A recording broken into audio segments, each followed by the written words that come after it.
Ladies and gentlemen, you are back with the original members of the Life Gang Avengers of Current Culture. It's me, Lamont Tyson. It's that living legend, Larry, over there wearing his Wakanda sweaty. How you feeling, my brother? I like it when you wear the Wakanda sweaty because it lets me know that you understand who the true and rightful ruler of Wakanda was and still is, T'Challa. You're right. I do understand who the true and rightful ruler of Wakanda is. Right there. So you trying to tell me Kill Monday? That's what it looked like. It say Kill Monday is the rightful ruler of Wakanda. Kill Monday. Who's Killmonger, the true and rightful ruler of Wakanda? Nobody know who Kill Monday is. Nobody. You know it says Killmonger. That thing said Kill Monday. And I'm sure a lot of people wish they could skip this Monday because the Super Bowl is coming. So ladies and gentlemen, let me dive on into what we got going on tonight. We've got a bunch of trailer reviews tonight. One of the advantages you all get when you watch my live show is I'm able to show you the trailers immediately. When I chop up the videos later on, the trailers are not there because I have to remove them before YouTube try to demonetize. Now, I mean, YouTube try to pinch a penny so tight, you see Lincoln get a nosebleed when it comes to us YouTubers. So I cut those. You only get to see them when it's live. And so tonight we've got Coming to America 2 trailer. They did a second trailer. I've heard nothing but good about it. We've got something Will Smith is doing on Netflix called Amend. My black folks fighting for that equality. Will Smith might touch your heart with this one. Then we're going to take a look at the Tiger Woods documentary. I watched it. I was trying to encourage Larry. Did you watch it? I watched it. Oh, man. So, woo, it's going to be a good time in the city tonight. And before we jump, we're going to do Tiger Woods first. Talk about a fall from grace. But before we get to Tiger Woods, let me shout out the people in the building. Mike Willie, my brother, I appreciate you. Muchella Shai, my sister. Right on. Moochie. Mike Willie again. Alex Herndon, Support Gaming, Bruce McFadden. And ladies and gentlemen, we are going to do stocks at the end. I want to show you guys how to place a call because there are a couple of stocks I think you should jump on as a call Monday because I think the market is going to be buzzing a little bit with a few of these. So, Larry, to give them context, let's take a look at a synopsis of the Tiger Woods story. And ladies and gentlemen, this is a story of a man who rises as high as a supernova and comes crashing down like a black hole. And then he kind of makes another comeback. But one of the real atrocities to this thing was the way in which he tried to manipulate the black people when he needed us. So we'll talk about that after we get through with this quick review to give you guys context of Tiger Woods himself. When Tiger was 10 months old, I unstrapped him out of his high chair one day and he walked over and hit the ball. There it is. I said, oh my God, I've got something special. I think Earl had the master plan since Tiger started walking. He asked me to ask his dad if he could play some other sports, but Mr. Woods said he had to concentrate on his golf. I wanted to protect that sweetness of him. It was a quality that I loved about him. I could tell he didn't know what was coming. Tiger was going to be this bridge between all the different races and tribes of humanity. How are you handling all the adulation? I honestly don't feel comfortable with that. Earl taught him the mental toughness to tackle the game of golf. I'm not sure that Tiger was mentally tough enough to handle the pressures of fame.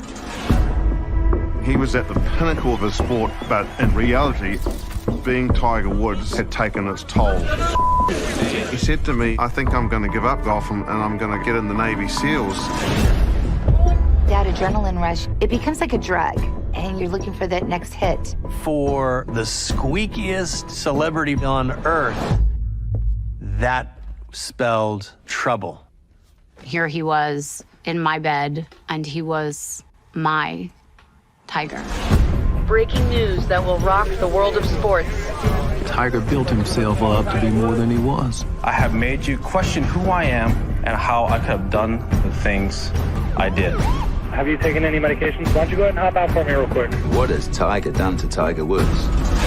The problem with conquering the world is that the world is going to want its revenge. He got clean, he got healthy, and he crawls out of that hole. This is the comeback of all comebacks. Do not underestimate Tiger Woods.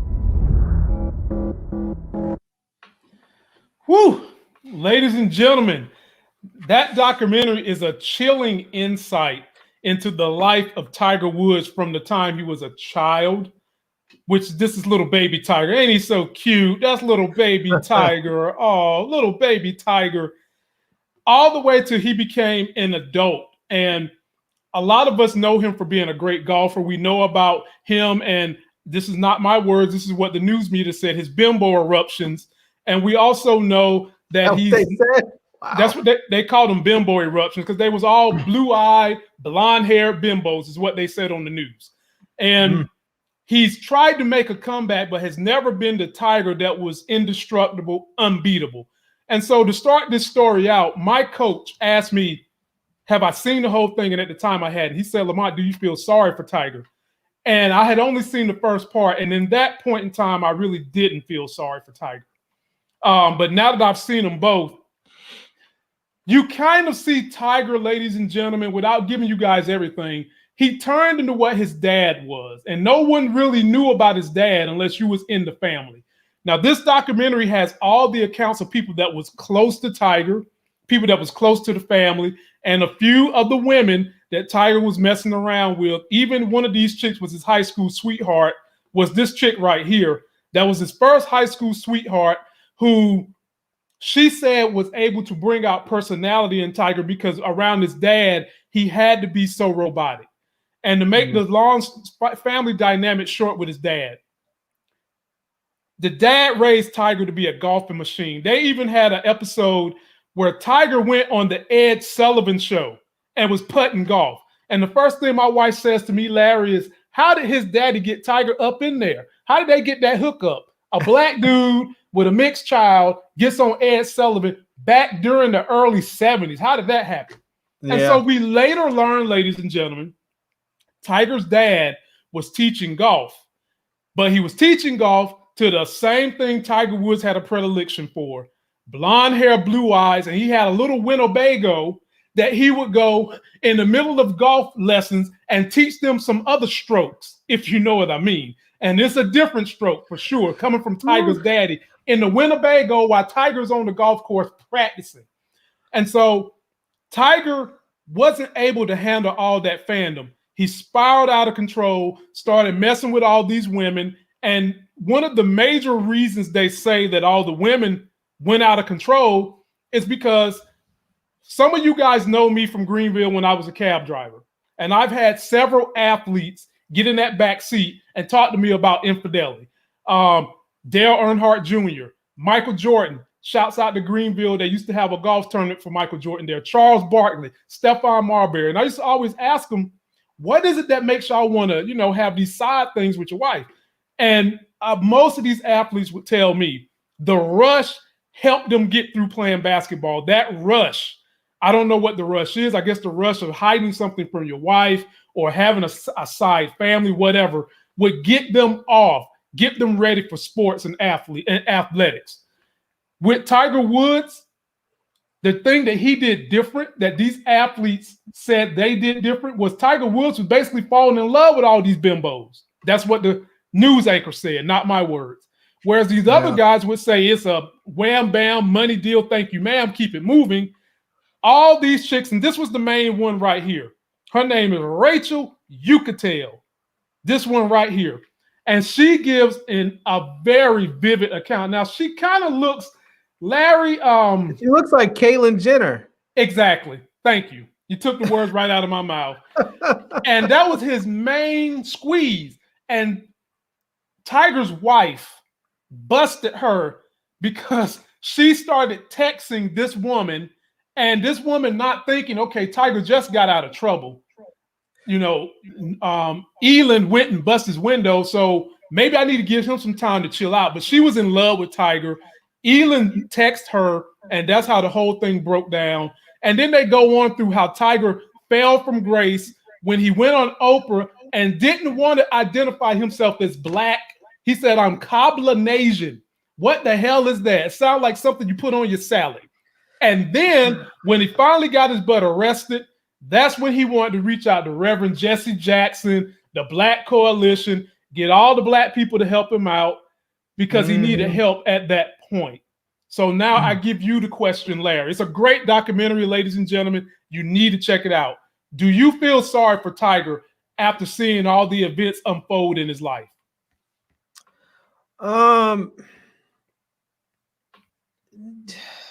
That's hard. I guess part of me is yes and no. And yes, and on the yes side, because I have seen how.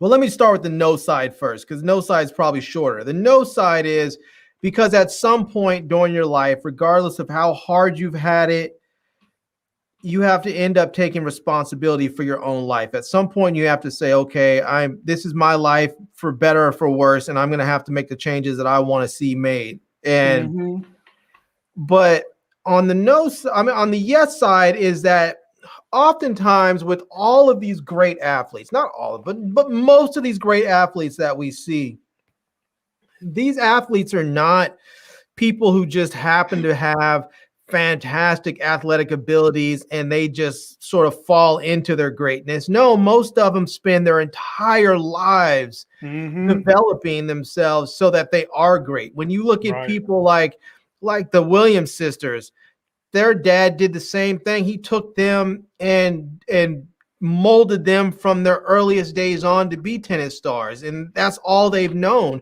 You look at someone like Kobe Bryant. He was playing ball at the highest level since he was a little kid. You look at Michael Phelps, the same thing. They had that kid in the pool since he can probably barely walk. I mean, and I already got a tennis racket in baby L's hand right now as we speak. Yeah, I mean, that's the thing. I mean, if you want your kids to be great, they have to start off at a very, very, very young age. The parents have to be extraordinarily involved, and it can't be one of those things. Oh, well, I want to play another sport. Okay, you could play something else maybe while you're in high school or something if it's not going to interfere with your main sport, but you have to always remember this is your main sport. And so I understand. So part of me feels bad because it's like when you're pushed to be that, all of that, and then you actually become that great. And then all of this wealth and fame and all the accolades come with it. I don't know too many people in their late teens, early 20s that can handle that, no matter how much support you have at home, how much of a high functioning, well-adjusted individual you are. That stuff messes with your head. I mean, it just does. Even people that have grown up around fame and wealth. I mean, look at someone like Miley Cyrus. Miley Cyrus grew up in a famous family. Her dad was rich and famous and was there. He's an active parent and is there to help guide her through this. And she still, she became a famous kid and she still deals with all of the craziness that comes along with fame. I just think it's one of those things that most people are not. They're not able to handle that level of fame. I think if you or I became famous today, we would handle it just fine because we are fully formed human beings. We have known what it's like to live life without fame, and we could live our lives with it and not be all messed up. I think we'd have to make some adjustments, like when we can't go to the grocery store, I mean, but all you got to do is order it from Amazon. Right. That's all you got to do. Larry, I think a parent that has done a good job of helping his talented young kids adjust, even though we give this man flack because he embellishes until it falls off the earth, LeVar Ball and his children. He's done so far to this point, he's done a great job of, keeping those kids shielded from some of the troublings, the inklings that come with superstardom and fame. Now, those kids are not to the level Tiger Woods was And Yeah, see, I was gonna say Tiger Woods was an individual sport at that. Yeah, see the ball kids, they're big to a certain, like they're big within our community somewhat. I don't feel like they're like global names. No, they I don't are, feel like they're because they went and played basketball. Well, two of them did. The last one that just got drafted to the NBA, he left high school to go play in the Euro League. They know him in China, they know him in Europe, and they know about his brother being in the NBA. But they still don't rise to the level Tiger Woods was, with him winning the junior nationals. He was the youngest and first African American kid to win the junior nationals. Then he went on to be the first to win the Masters at the youngest age. Right. You want to talk about? I mean, my God, I'll tell you somebody who I think did an excellent job raising their celebrity kids, and they seem to be pretty well adjusted. Now, some people might disagree with me, but I haven't heard about any of them being crazy alcoholics or drunks or in trouble or getting, and that's the Kardashians. They have that mom, she took a pretty I mean, considering the situation that Kim was in when this came out, when that sex tape got released, it wasn't her fault, apparently. You saying post sex tape is what you're saying? Okay. Yeah, but could you imagine? So her, I mean, as far as I understand, it was Ray J had the tape. It got released or stolen or something, and they turned something terrible into something huge. But think about all of the other stuff that's come out of it. You have Kylie and whatever the other ones. That's like a legitimate billionaire.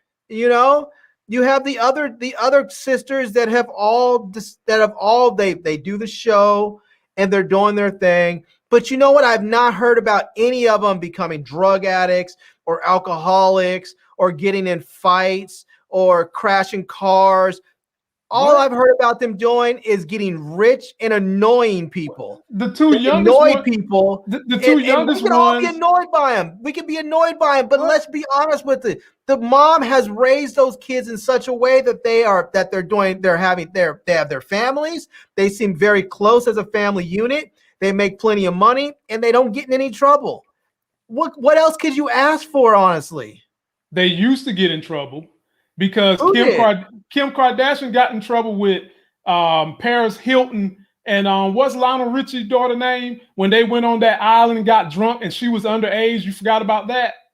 That was all before the show. That was all before they became big. So, but we're talking about the totality of these people. We're talking about if you're comparing them to Tiger, you're talking about from the time Tiger was young all the way till he was into his adult.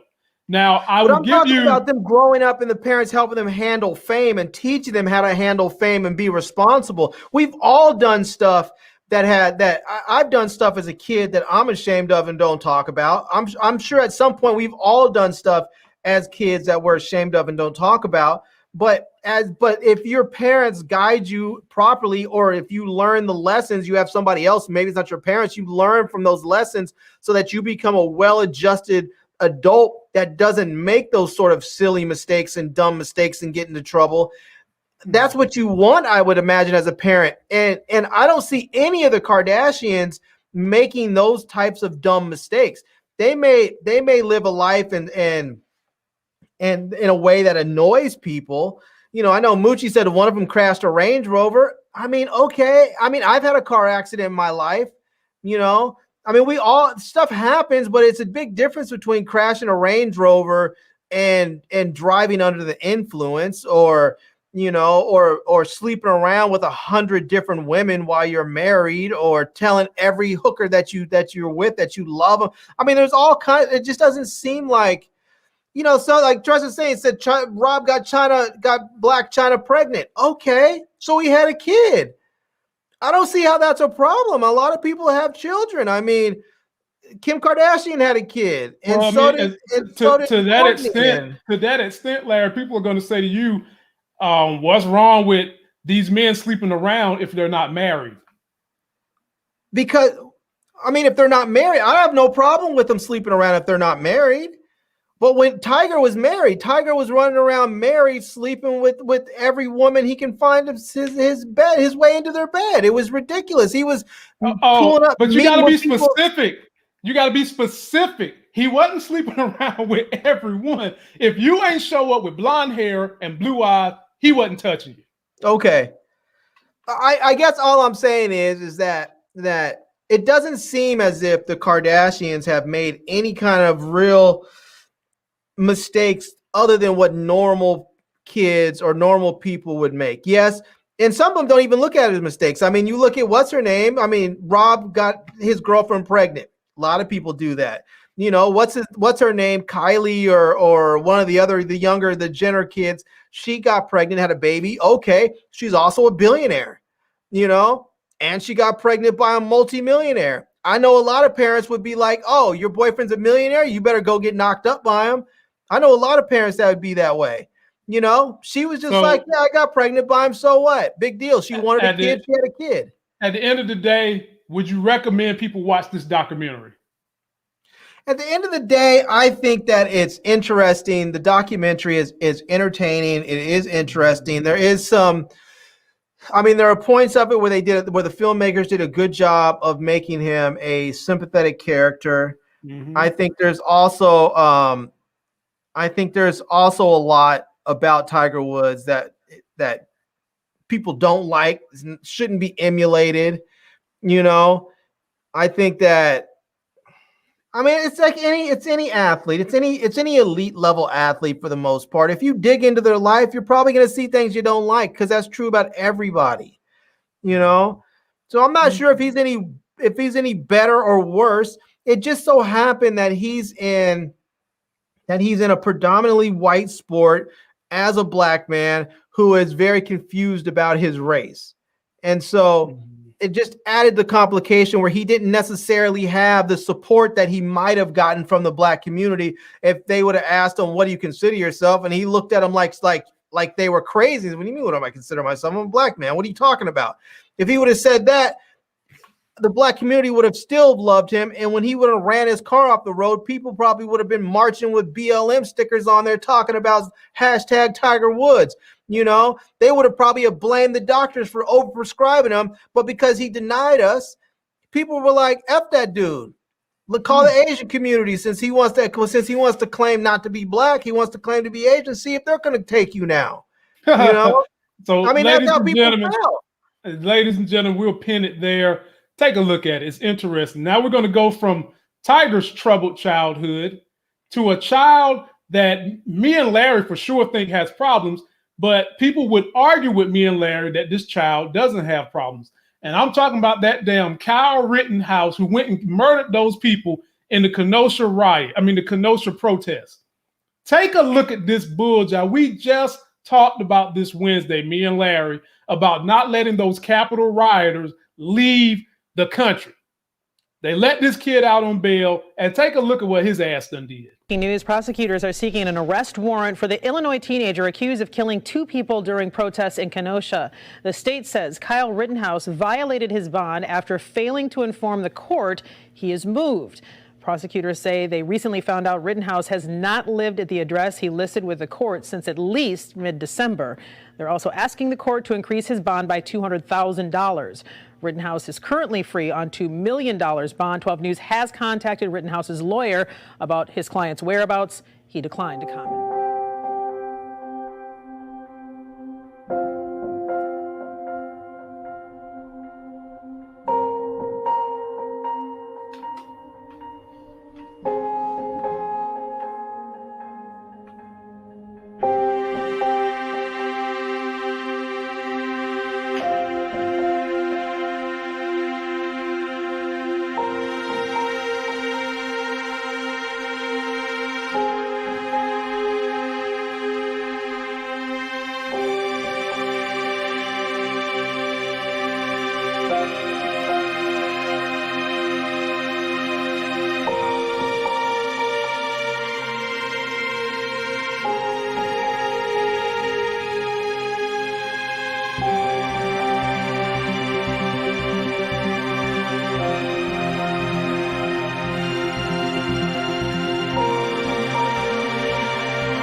I guess this story is never going to change, Larry. First of all, you remember who bailed him out, Larry? I know they had a GoFundMe thing to raise the money to get him out. The My Pillow guy added most of the funds to help bail him out too. Crazy ass My Pillow guy. Now, the hypocrisy that I don't understand with this story is the people that swear up and down they love law and order are saying that this guy needs to be liberated. He shot 2 people in cold blood.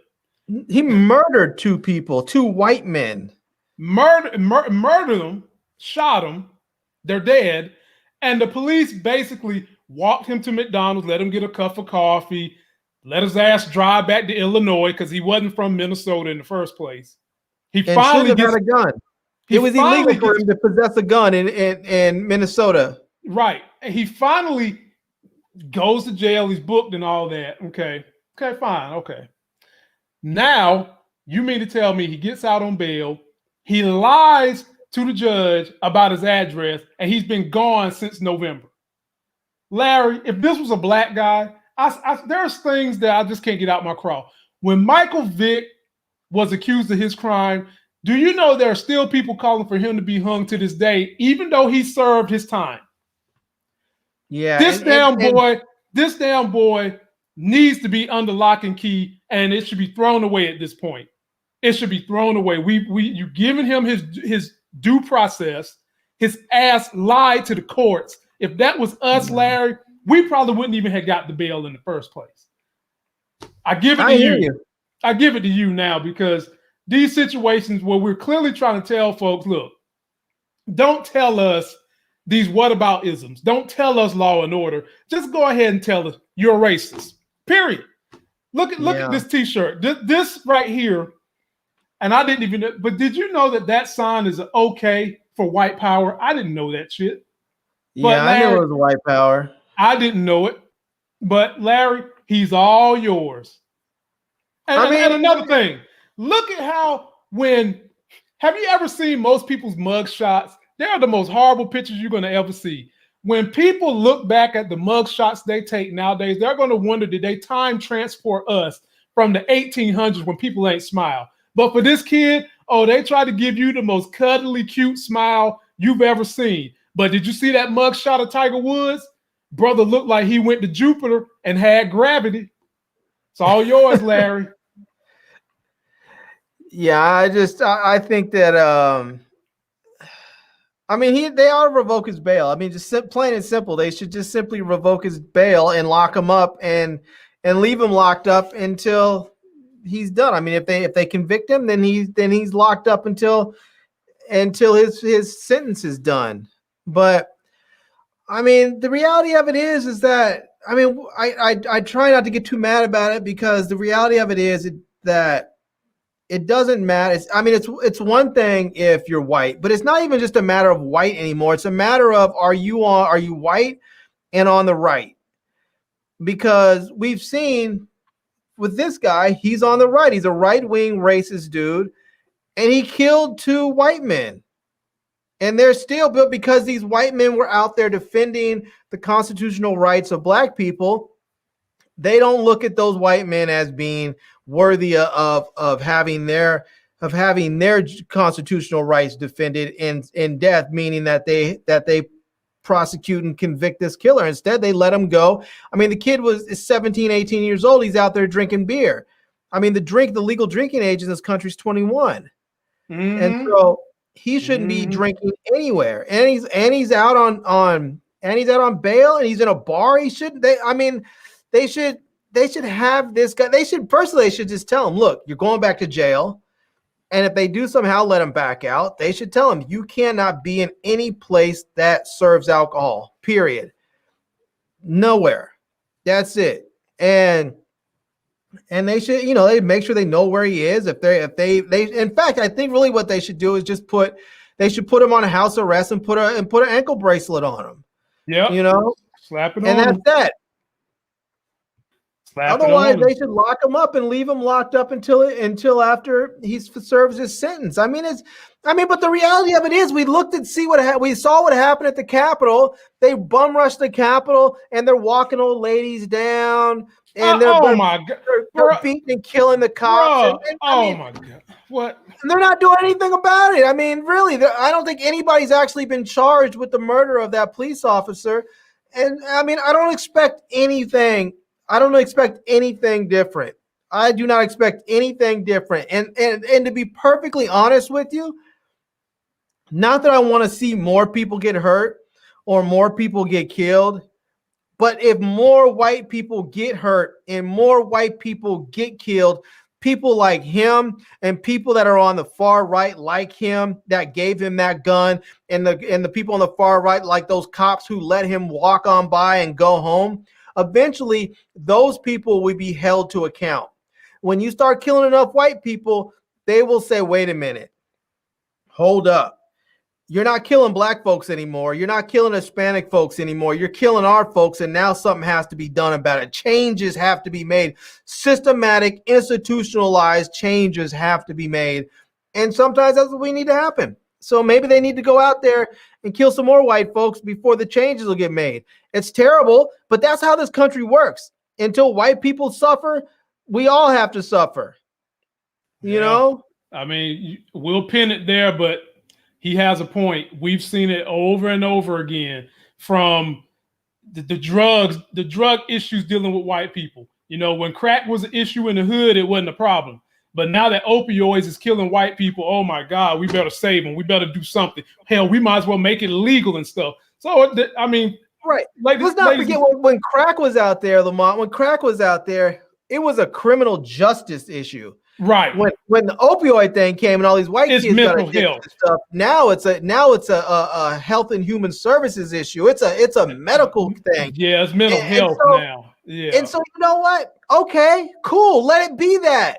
Let it be that. And allow people who have drug addictions to go get help. Set up the system so people with drug addictions get help. It's unfortunate that all these white kids had to go become addicts and they had to go and sue these billion-dollar corporations for their opioid stuff. You know, fine. It's terrible that happened. But I guess if that's what we need, if we need white people to suffer so that the rest of the country can have some equality, then I guess they're going to have to go ahead and suffer.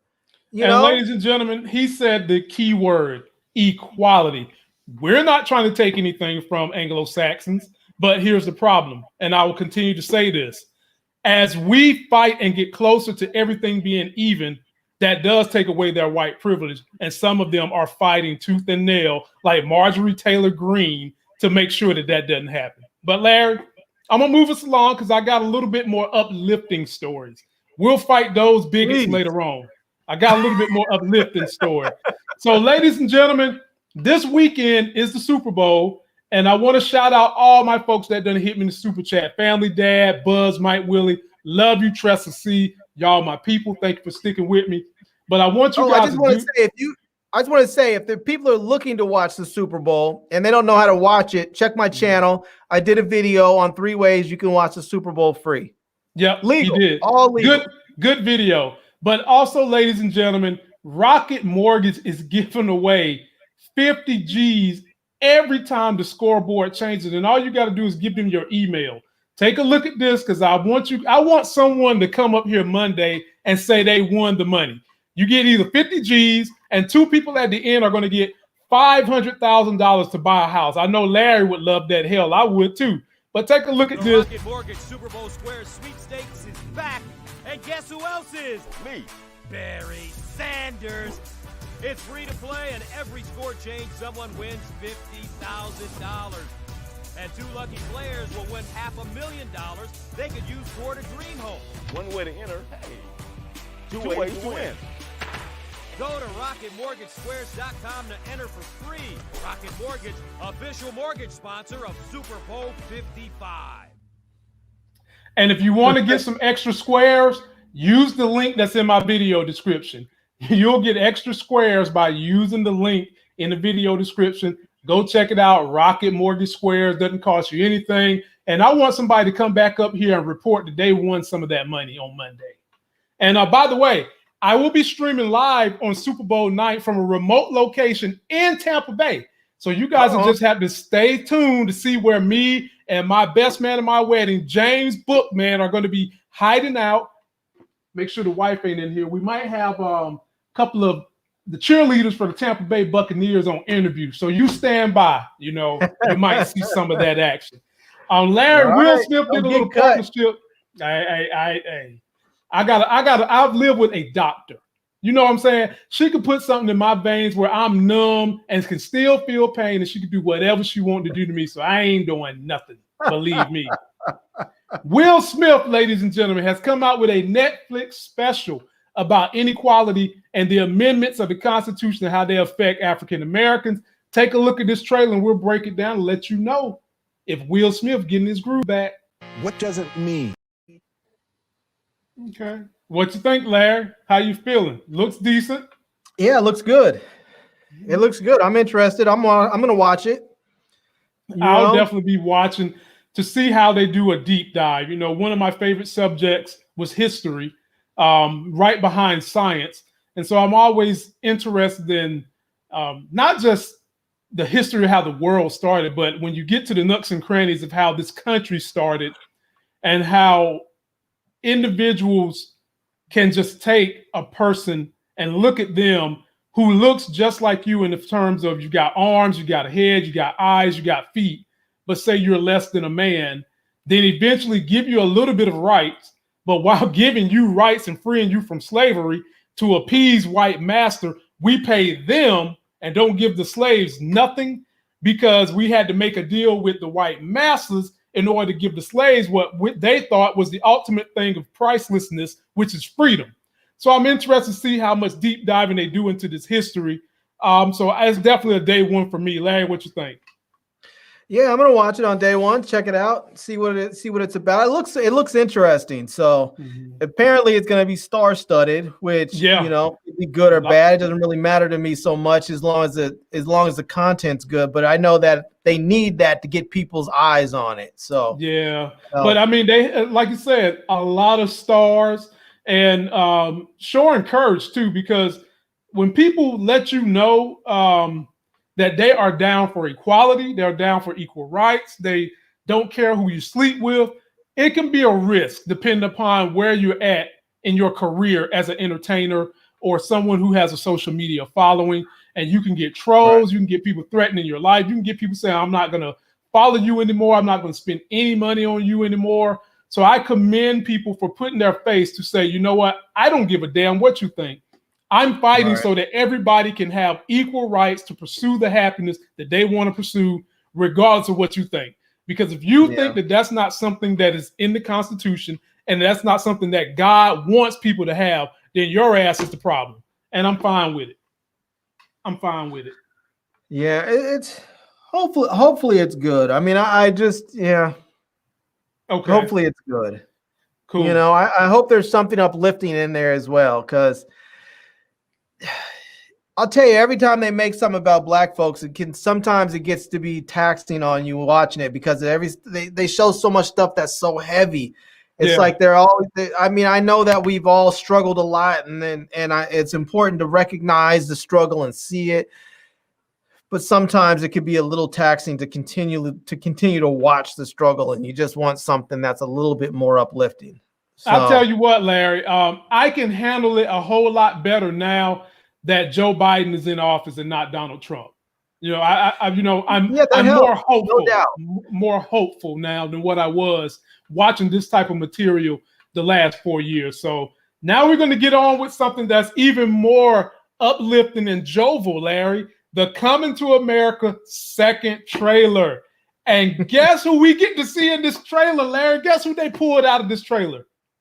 Mr. McDowell is back. Here we go, ladies and gentlemen. The second part of the Coming to America trailer right here.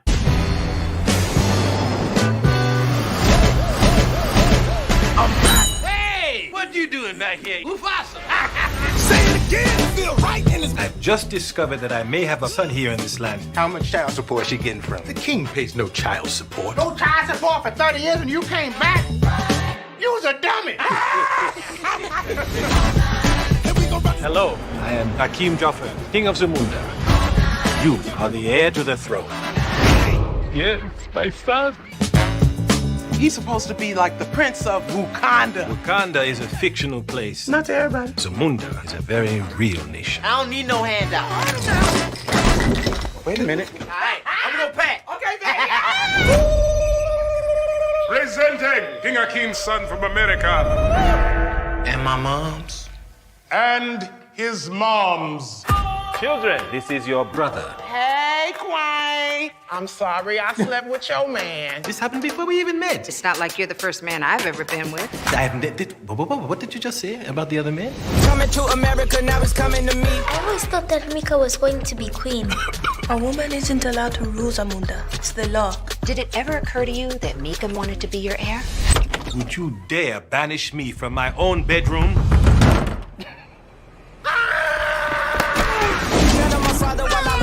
How you doing, Hakim? I'm getting it from everywhere. I have upset my family. You must be strong.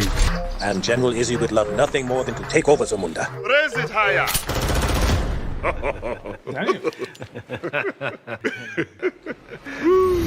I'm a king, put your hands together. Like that. Say it again. Give me all. It's a party over here. I must admit, your style is foreign to my kingdom, but is impressive. That's right. There you go. Let me hear you say, hey, ho. Hey, ho. No, don't do that. That's his mother. Oh, don't you say that. No, not to his mother. I'm a king. Almost ready to become a prince. Almost. It is time. Ceremonial circumcision. Bring forward the royal machete. Machete? What? They're gonna sharpen your tool, nephew.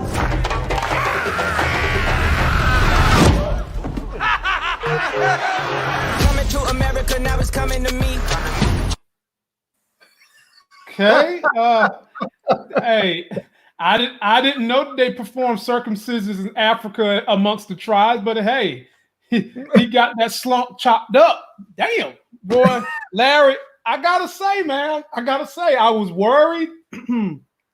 Nothing will ever take the place of the first Coming to America.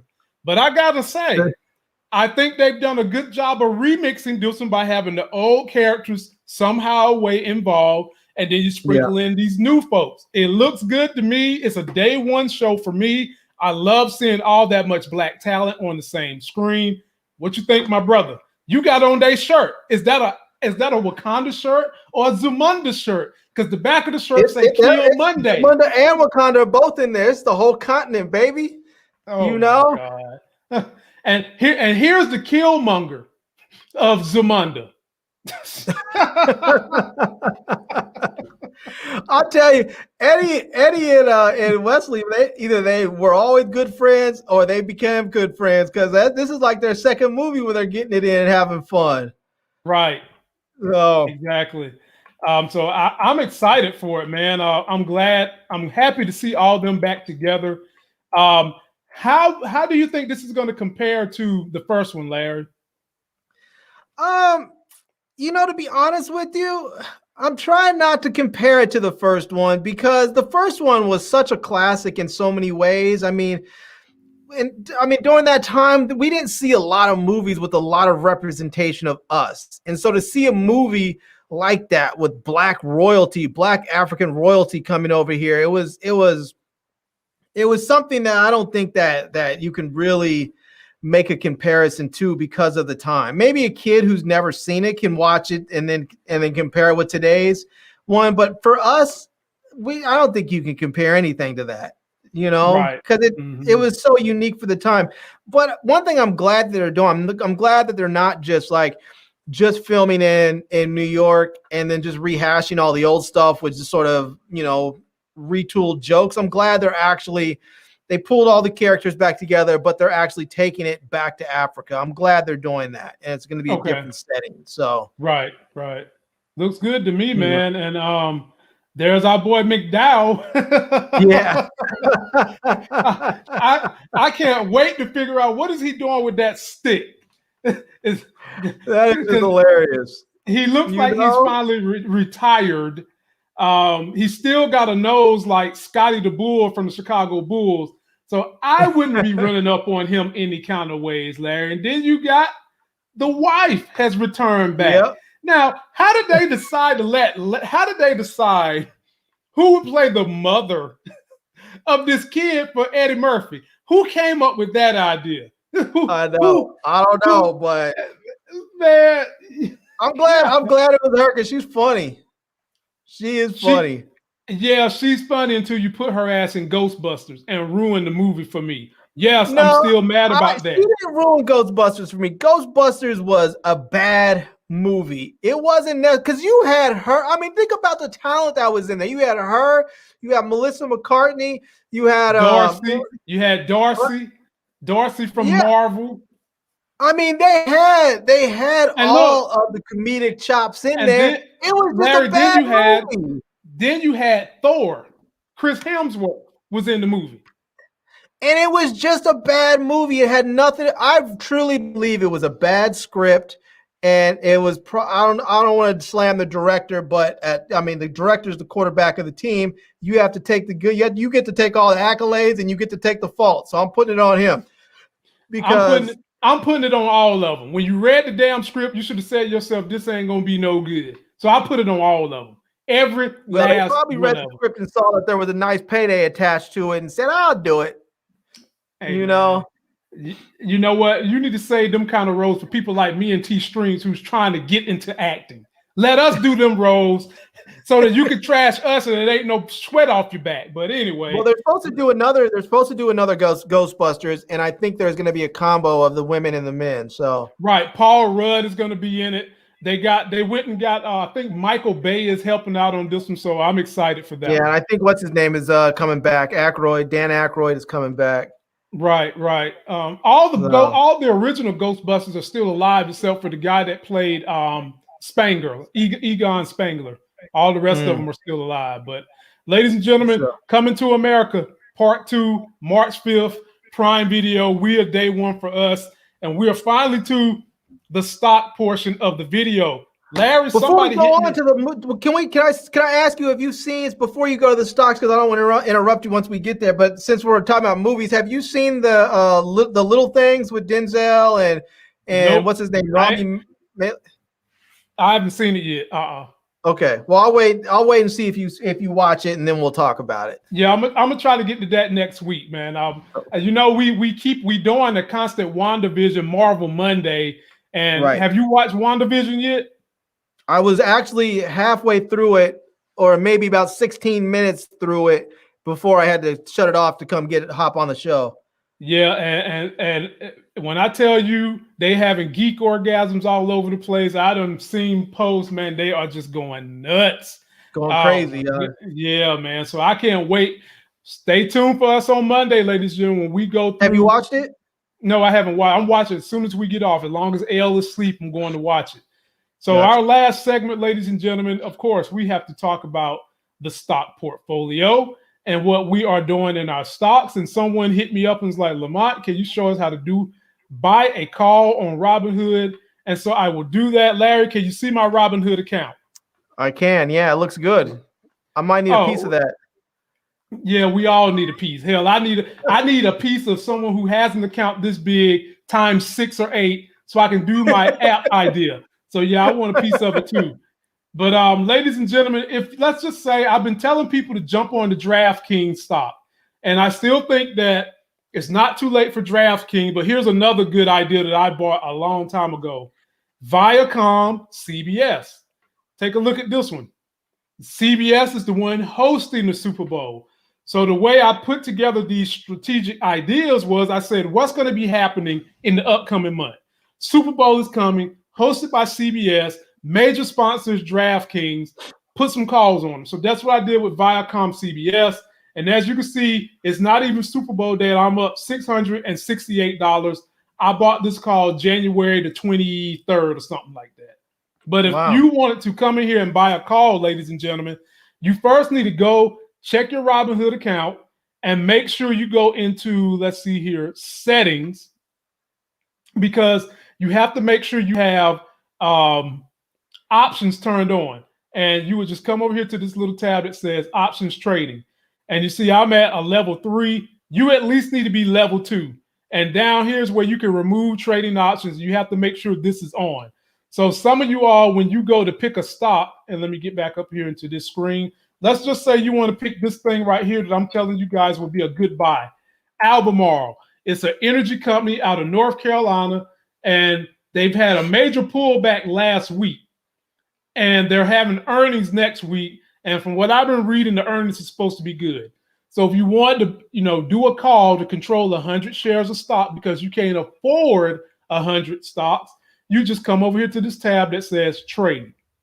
You click on that, and you will click buy a call. And then you'll pick your expiration date. As I've told Larry and everybody else, I never like doing quick expiration dates unless it's something time specific. So you people that I'm saying go buy a call on Viacom CBS, only do 2 weeks on that one. And for you people that I'm saying buy a call on DraftKings, only do 2 weeks on that one because I think they're both going to peak for a little while within the next 2 weeks. But Albemarle, you might want to stretch this one out a little bit to give it some time to have a dip and come back up. So you definitely wouldn't pick February 19th. You come on down here to March 19th. That's when your call would expire. Now, unfortunately, these calls are expensive. And so the share price is $159 per share. And when you're buying a call, you always want the price to be one of these two squares. What determines whether you pick one of these two squares? How quickly you want to get out the call.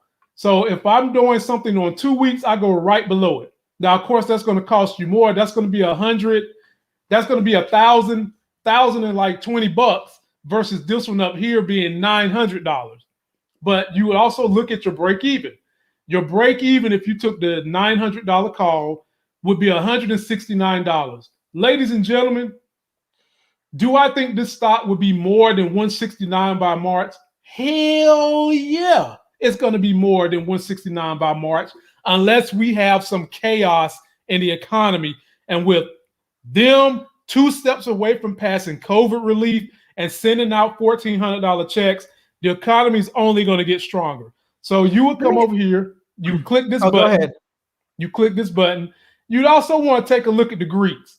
The most important thing you always look at when you take a look at the Greeks, ladies and gentlemen, is this implied volatility. If this is higher than 75, do not, and I repeat, do not mess with it. That's just trending a little too high for stops for my blood. And basically your implied volatility just simply means that there's a whole lot of increased activity on the stock, either buying, selling, or both. And the number is dependent upon the individual stock. So this number can be as low as 0, which is perfect, or as high as up to 2,000, which you stay away from. That's what GameStop was 2 weeks ago. It was like 1,000 and something. You definitely don't want to touch that. Keep this about 75 or lower. You would click this, you would click continue, and then you would come up here and you would click, you want to buy a long call, 1 share. Then you review your order, make sure this say good for the day, meaning that it's good until the day it expires, which would be March 19th. And this would eventually say, because I'm doing this in after hours, it eventually say, okay, you're ready to submit.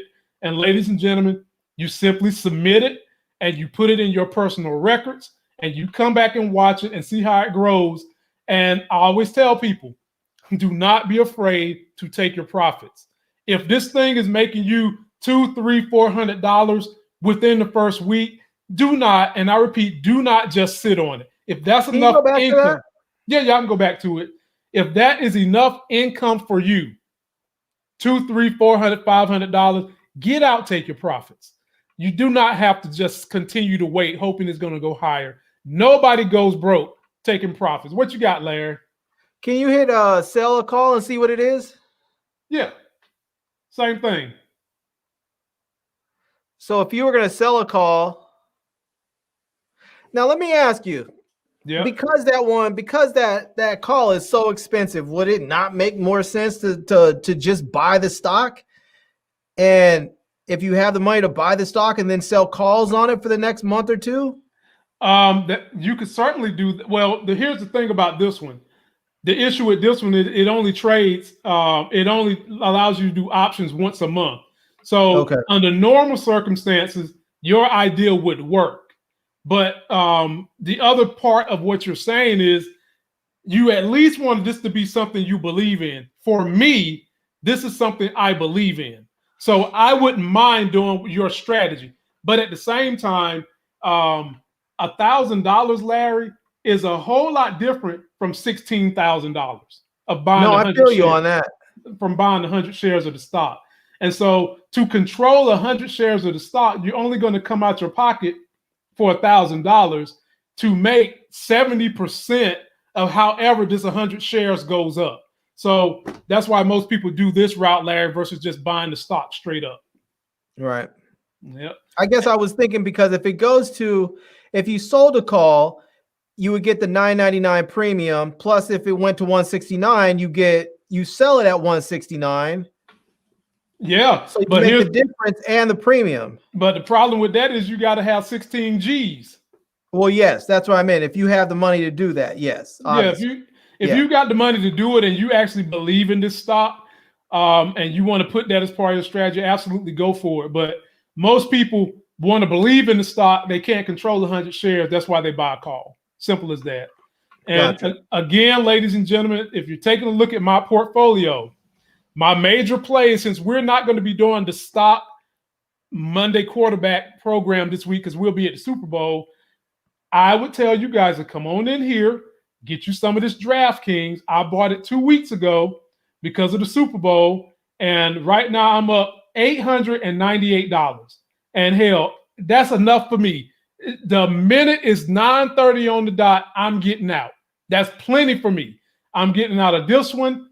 And I'm also getting out of that Viacom I bought, Viacom CBS, which that call doesn't expire till next month. But because the Super Bowl is this month, I'm going to go ahead and get my coins. And this one is up almost $700. That's a sweet $1,500 profit for me that's coming Monday. And I'll just wait around on Monday to see how high it goes because I'm sure the buzz is going to be around these stocks. I'll just wait around and get out before Monday. But I'm definitely getting out Monday. But these are some plays you guys can take over the weekend. And if you're going to do something long-term, check out Albemarle. I like where they're headed this week in their earnings call, and I can easily see them going up at the very least 10%. So that's all I got for you people this week on the stock program. Larry, any questions, any concerns? What you going to be doing next week in the stock market? I'm not sure. I was looking at a couple of companies. I was thinking about maybe, I've still been thinking about I've been doing some of my selling puts. I haven't really been doing the calls.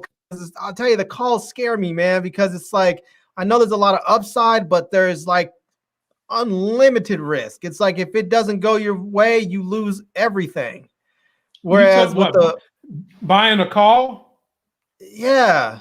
Well, then buy something cheap. Like, for example, I bought Ford in the last day of December because I like their CEO and I like all the stuff they're trying to do with EV. So I bought a Ford call, Larry, that lasts till next December. I bought a call that lasts next January. And when you come in here, you look at what it costs to buy a Ford call. So you want to buy a call, it's only 33 cents. It's only 33 cents to hold it till February. So let's just say you want to give it some time to marinate. Okay. Let's say you want to hold it to September. It's only going to cost you $185 to control 100 shares of Ford, and your break even is $13.85 from now till September. I mean, you can do it on stocks like this, Larry. You don't have to do the top tier stocks, but at the same time, you don't want to do nothing that's lower tier either. But Ford, I'm telling everybody, get you an extended call on Ford. I mean, instead of just take this thing to January 2022. It's only going to cost you $230 to hold this stock, and your break-even point is $14. Ford might be $22 by the end of this year, Larry. It might be $22. and you see my call down, you see that +1 beside 7? Right. That's the call I bought. I bought a $7 call. And it's already at $11. Yeah. What'd you pay for it? Let me see. Let me pull it up. Let me go back in here and pull it up. I bought it for a year, and I think I paid, it wasn't a lot, like maybe $300, $200. Here's my forward call. $247 is what it costs to control the share. And look, I'm up 250 already. That's a 100% return on my money. So, Larry, you can't go wrong with buying a forward call that's you keep way out till next year. $200 ain't going to hurt you when I've gotten my money back from Ford, Larry, in less than a month. It's been less than a month. So I think that's one you could do. And there are some other ones, Larry, that are in that $10 to $30 space that you can certainly make some good money on. So don't underestimate the power of doing a call. But the key to doing a call, you need to make that call as long as you possibly can afford, because you want to give the marketplace time to go up, go down, and give you the opportunity to be like, you know what? $300-400 is enough money for me. I'm getting out. And like I said, nobody goes broke taking their profits off the table. Monday, before the end of the day, I am out of Viacom and I am out of DraftKings with my $1,500 to $1,600. Out. OUT out. Get me up out of there. But that's all I got for you, ladies and gentlemen. I hope you all have a wonderful, wonderful week. Oh, okay. Let me answer this question. Castle Dragon 78. Does Ford operate Lucid Motors? No. Lucid Motors is supposed to be going through a SPAC called Churchill Capital. And they've been blowing up. I bought some of them at $18. They're at 30-something now. Yeah, let's take a look at Churchill Capital. Larry jumped all over them. It's a CCIV. Yeah. And we talked about them up here, ladies and gentlemen. It's just that I'm not a real big fan of SPACs and blank check companies unless I know who they're getting in bed with. And it's not 100% sure, but the guy that runs, the CEO of Lucid Motors, was on CNBC today. And when they asked him, will you be going in business with Churchill Capital so you can get on the market? He was giggling like a little girl saying, well, sounded like Mitch McConnell. You know I can't talk about that. Ladies and gentlemen, his ass lying. He know he's merging with them. He's merging with them probably in May before they launch the car. And the cars are beautiful. I mean, those are some beautiful luxury sedans. Their biggest one sells for $160. Gets 0 to 60 in 3.2 seconds. Yeah, 160,000. Yeah. And it gets 0 to 60 in 3.2 seconds, which is not fast enough. My car does that. My Tesla does that, and I've got the base model. But it's bigger, it's more roomy, it's got great technology. And the guy was basically saying that the thing that's going to separate them from Tesla is their battery technology, because that high dollar car is supposed to get close to 600 miles on one charge. Wow. So see what their calls are. Oh, yeah. Let me take a look at Churchill Capital's calls, ladies and gentlemen, while we got your attention, while we got you here. If you're trying to get involved with Lucid Motors, Churchill's Capital is who you want to jump on. They're pretty expensive. But I mean, that's not too bad, honestly. I just would not be doing an expiration date of February 9th. See, they're another one of these companies where instead of having options weekly, they're only doing monthly. So let's take a look at March 19th, because you don't want to just have it.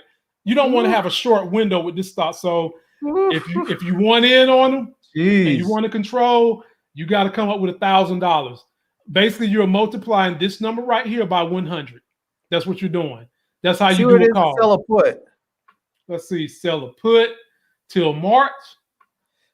Oh, I mean, they're paying you $1,000 to sell a put. So this is actually a better idea to do for someone who wants to get involved. I would encourage you to sell a put on this stock till March. Start right here at number 25. Start at 25. The stock is selling at 34. Sell a put right here at $25. They're going to pay you $495 up front. Oh, hell no. Nope. Larry, why am I saying no? I see the volatility rate, but here's the thing. Nope. That stock has to drop by $9 to get there. And if it does, you still own it at $25. Yes, but when that volatility is and your break even's at 20, which really means they have to drop by $14 before you're in the red. That's true. But here's the problem. Let's say they do drop by 14 based on this high volatility.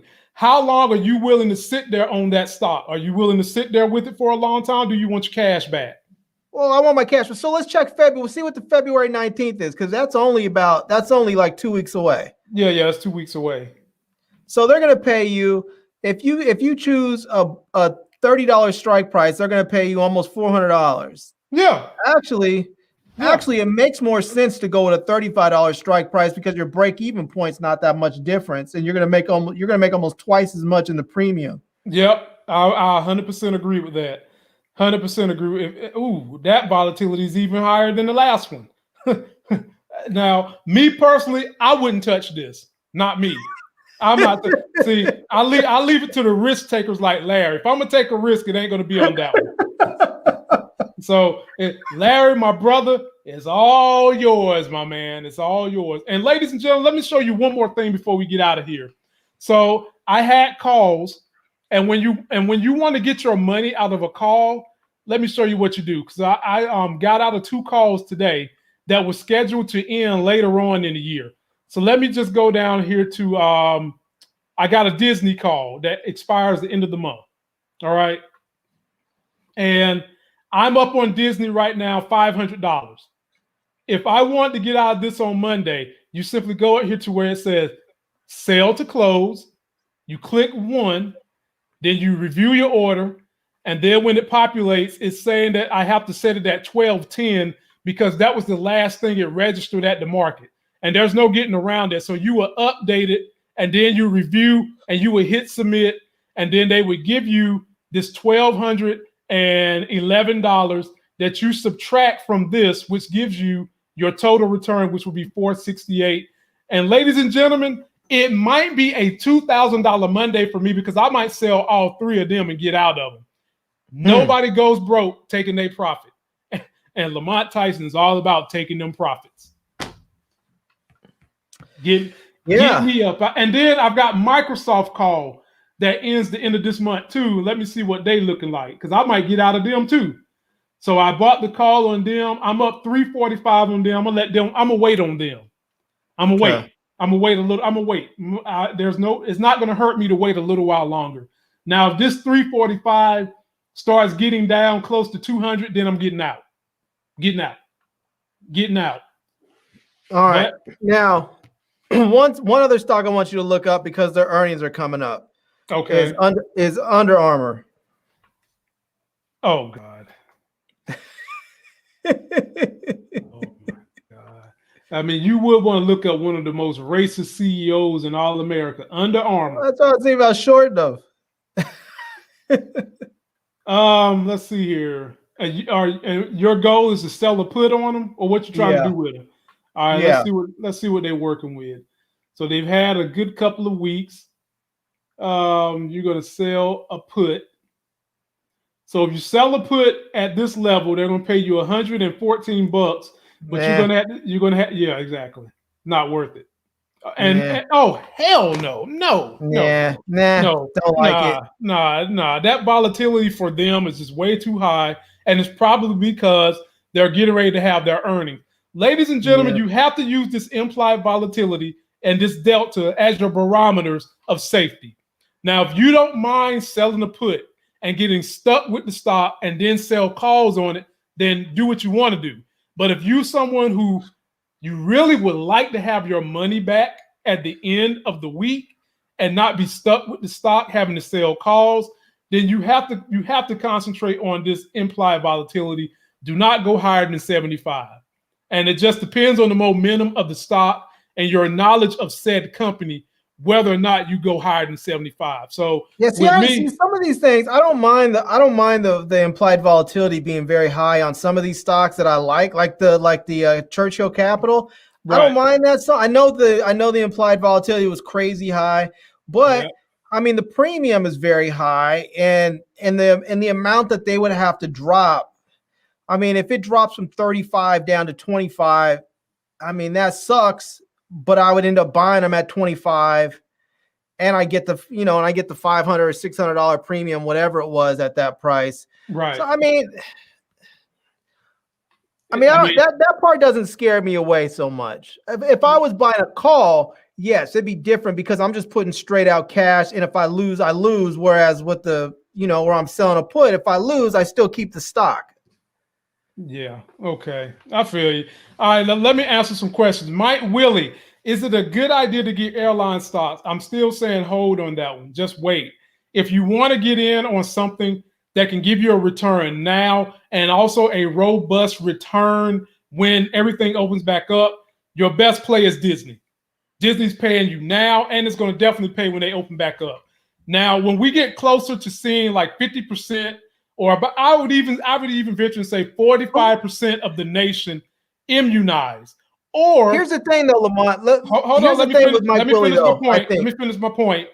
Or when they get that app that verifies you having taken the shot, right before that point is when you want to get in on the airline. But short of that, I don't want your money to just be sitting there doing nothing for you until they start growing. Now, what I was going to say, the problem is with that is that Disney, as a great stock as it is, I mean, I like Disney. Disney's the first stock that I've ever bought, but you're talking about $180 versus the airline stocks where you're talking about anywhere from like $17, $18, $40. It's just a whole lot less than you are with Disney. Yeah, but when Disney grows, you get more percentage on your money for having one stock than if you had 25 of the airlines. That's your difference. It ain't just about the amount of stocks, it's about your return on your money. So you buy 2 stocks of Disney, that gets you more money than you buying 50 shares of American Airlines. You coming out better buying the 3 or 2 shares of Disney than you are buying 50 shares of American Airlines. Okay. And Castle Dragon, thank you so much, my brother. I didn't see that you had left me a super chat because I was in the Robinhood screen. I feel like somebody else did too. I think Lil Rock 1822. And Little Rock, my brother. I appreciate you, man. You guys can always hit me up on Instagram too. Sometimes when you have your Family Dad questions, cooking, I got him. And okay. I appreciate you guys always coming through, showing me some love on these lives, showing Larry the love. And like I said, when we're building this stock money together, hit me up on Instagram every now and then with something you're looking at. I'll do the same to you guys. And we'll be back to our Sunday quarterback program next Sunday because I will be on remote at a location somewhere near Tampa Bay, Florida. And if Tom Brady wins this Super Bowl, ladies and gentlemen, I ain't even going to say what I was about to say, but he's going to be in a world of trouble if he wins this Super Bowl. So, Larry, final predictions on the Super Bowl. Who you got winning and who do you hope win? Not Brady. Exactly. And y'all know I'm not picking Brady. You see what's on this hat? The Miami Dolphins. And no, so I'm not picking Brady, but I want you guys to be safe. Continue to wear your mask, continue to social distance, continue to wash your hands. Even if you're vaccinated, act like you're not, because we're not out the woods, ladies and gentlemen. We're still behind in a whole lot of places. We've got 2 variants that neither vaccine has shown a huge ability to defeat, but the Johnson & Johnson one has shown a whole lot of ability to at least defeat the African version. So Be mindful, be careful, act like we're still under the old COVID restrictions. Have a safe time. Big Larry, what you got planned for the weekend around the Super Bowl? Yeah, man, I'm probably just gonna, stick close to home, do a little work. I did want to say for people that if you haven't been vaccinated, check with your local, with your local healthcare provider, whoever that may be. If you're with Blue Cross, Blue Shield, Kaiser, Aetna, whatever, check with them about getting your vaccine. I know that the federal government has been shipping out doses to a number of pharmacies. I believe they're gone out to CVS. I want to say Walgreens and one other pharmacy, maybe Rite Aid or something. I don't know. But apparently they're supposed to start taking appointments, reservations, or appointments on Monday, or Tuesday, the 9th. What I guess that's Tuesday. So check with your local pharmacies, check with your local health department, so that you guys, if you haven't been vaccinated, you can go ahead and get on that list to get vaccinated. And the reason why I say do that is because they're running on a first come, first served basis. So you need to be in a particular phase, whatever phase your state is in.